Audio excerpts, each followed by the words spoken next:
देखिए दुनिया का वो मुनफरिद मुल्क जो सोवियत यूनियन के बिल्कुल करीब होने के बावजूद भी आजाद रहा।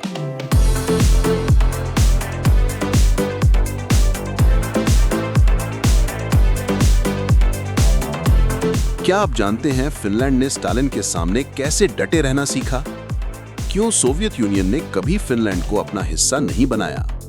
हमारी नई वीडियो में जानिए विंटर वॉर की हैरत अंगेज दास्तान, फिनलैंडाइजेशन की पॉलिसी की कहानी और वो राज जिसने सर जंग के दौर में तारीख बदल दी। वीडियो देखने के लिए सब्सक्राइब और बेल आइकन जरूर दबाएं।